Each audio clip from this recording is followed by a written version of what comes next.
I'm here today to ask you all to ask yourselves, is healthcare a right or a luxury? It's a vitally important question, but before you respond, allow me to challenge you a little. I'll start with a story. In 2015, I was offered an opportunity to spend a year training in one of the world's best cancer hospitals in the US. This was a huge privilege for me, and I was really excited to go.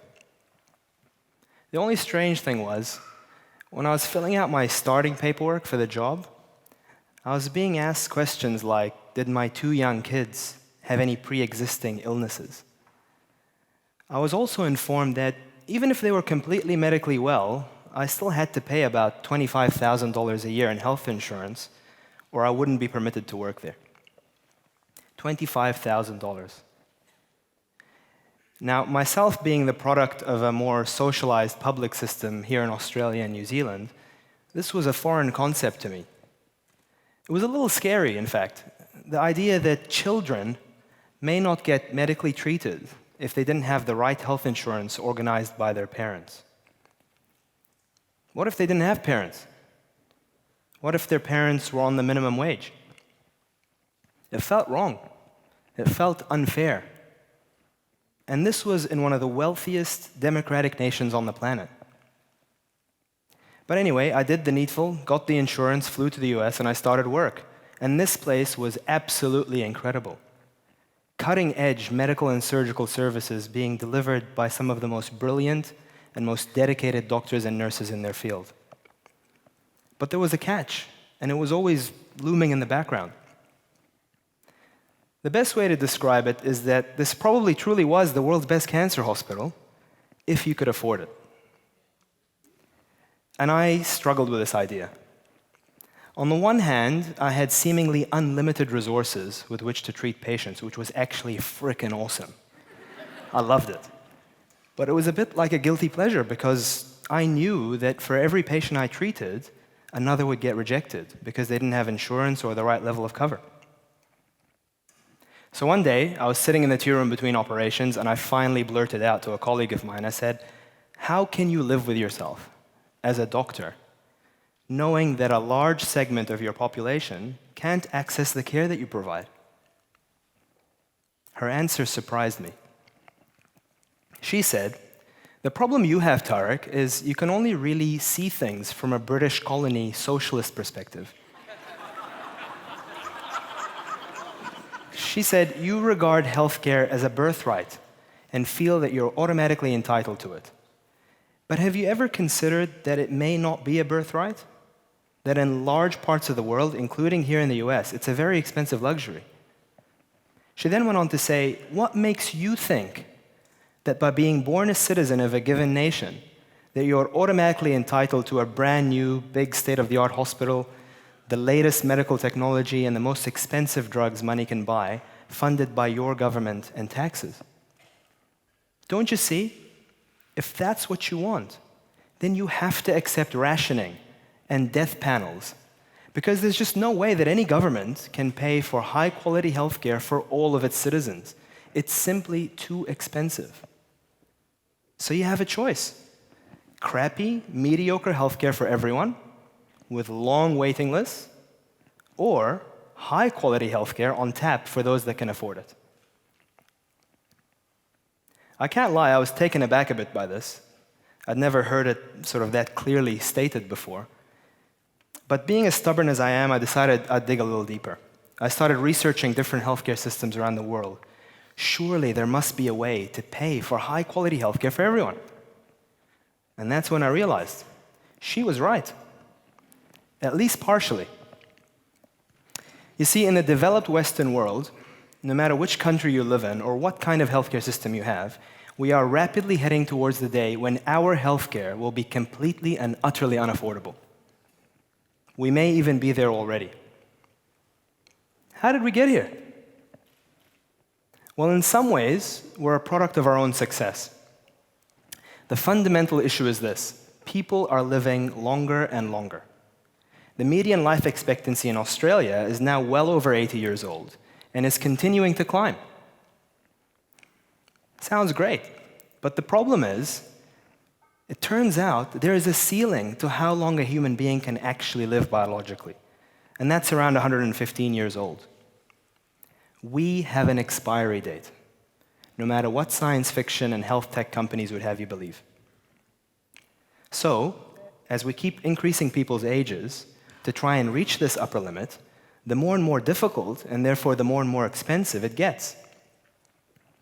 Partly because we're fighting a losing battle against biology, but also because we need to sustain and maintain the ever-aging population that continue to use healthcare resources while they're alive. It's like climbing a mountain that gets steeper the higher you climb. So what should we do? Well, the first thing I'll say is this. Don't freak out. There is hope, but it does require participation by each and every one of us. Also, like all difficult problems and all awesome TED Talks, we need a 3-point plan. And I've prepared one earlier just for today. So here we go. Point number 1. Select a system. Select a system. There are 2 basic ways to pay for healthcare. A shared public system, where we fund free healthcare for everyone through taxes, and a private system, where each person pays individually for the healthcare that they need, either directly or through insurance. Which is better? Like most things, there are pros and cons of each. The public system tends to be compassionate and altruistic in that it treats everyone, young and old, rich and poor, equally. But, like most large government institutions, it tends to be quite inefficient and very slow to adapt to change and slow to innovate. The private system, on the other hand, is run like a business, efficient, high volume, revenue generating. But it can also be quite brutal. No money, no product. The truth is, a hybrid system which leverages the advantages of both worlds is probably the best. We're lucky here in Australia because we have one of the most balanced healthcare systems around in terms of funding, and it shows. I promise this is the one and only graph. As you can see, compared to its peers, Australia, which is the graph, the red line on the bottom, actually spends relatively less of its revenue on healthcare, despite having similar, if not better, outcomes in most areas. The US, which is the green line up the top, has a largely privatized system, and the 3 countries clustered in the middle have a more socialist public system. Either extreme becomes less efficient. And our role here is to continue to iterate and innovate and build on what we've got so that we can serve as an example of a balanced, well-funded healthcare model. But enough ego stroking. Let's move on to point number 2 of the 3-point plan, and this is something we are terrible at. Care about cost. That's a picture of me in the photo. I'm the vertically challenged guy on the right, in case you hadn't guessed. You want to know the worst thing about this photo? I'm actually standing on a step stool, and it still looks like me.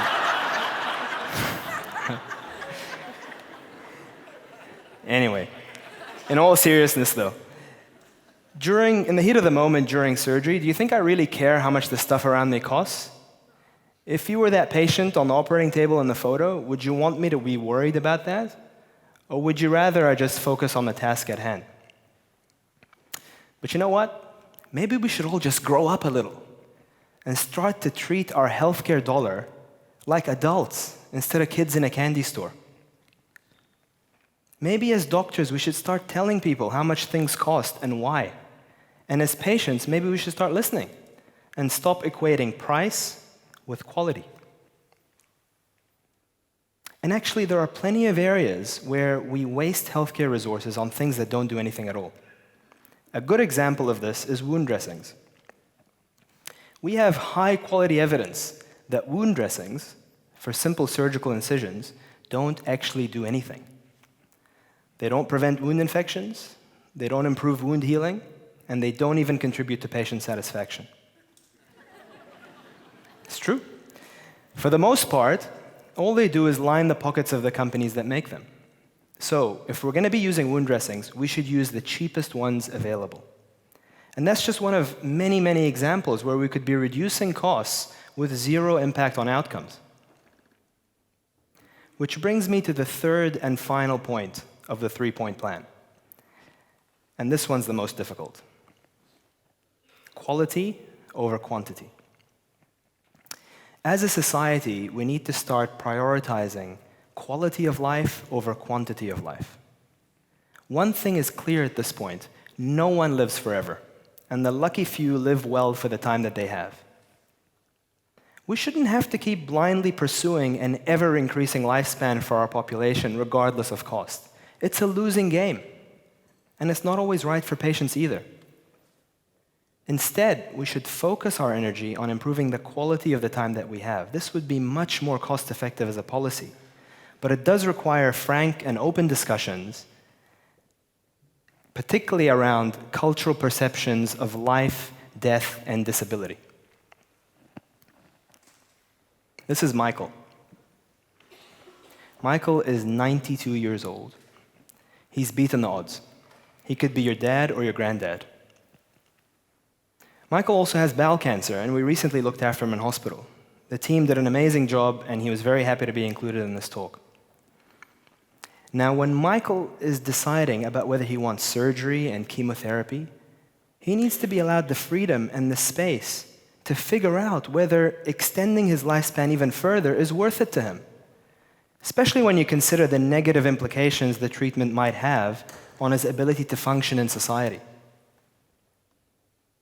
He shouldn't be pressured by us assuming that he wants us to just go in all guns blazing, regardless of the cost to him as a person, simply to extend his lifespan.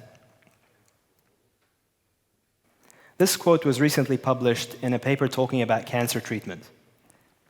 In it, the goals of treatment are stated as being to prolong survival, yes, but with an acceptable quality of life and at a reasonable cost. So let's go back to the question we posed at the start. Is healthcare a right or a luxury? Let's reflect on that again.